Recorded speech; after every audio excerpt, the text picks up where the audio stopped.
प्यारे music recording studio Bakhri बाजार।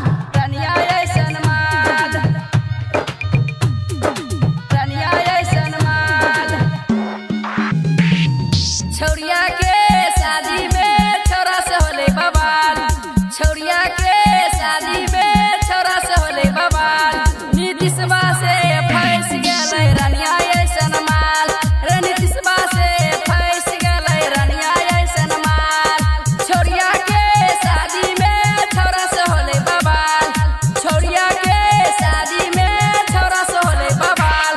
रे नीतीशवा से फंस गेलै रनिया ऐसन माल, नीतीशवा से फंस गेलै रनिया ऐसन माल।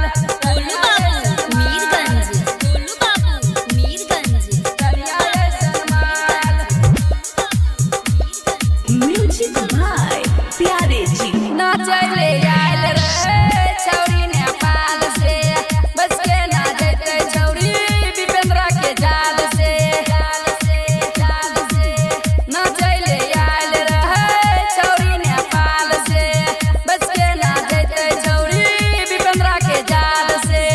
छौरिया के बहिन रहे बड़ा बेजोर रे, छौरा फसाई लेलकै उ भोरे भोर रे। वीडियो कॉलिंग करके पूछे नीतीशवा के हाल रे, चुम्मा नहीं दे छौरी पूछे खाली हाल, चुम्मा नहीं दे छौरी पूछे खाली हाल। सिमराहा वाला से फंस गेलै रनिया ऐसन माल, उखरौरा वाला से फंस गेलै जोतिया ऐसन माल। गोलू बाबू मीरगंज, गोलू बाबू मीरगंज, रनिया ऐसन माल।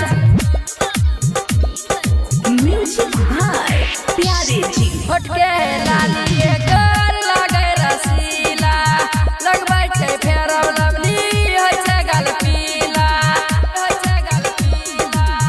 फटके लालिए कर लागे रसीला, लगबै छै फेरव लवली होइ छै गाल पीला।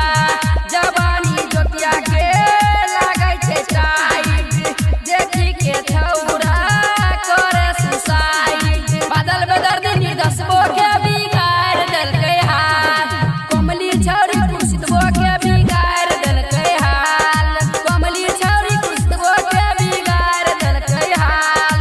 रजना से फंस गेलै रनिया ऐसन माल, रजना से फंस गेलै रनिया ऐसन माल। छौरिया के शादी में छोरा से होले बवाल, छौरिया के शादी में छोरा से होले बवाल। नीतीशवा से फंस गेलै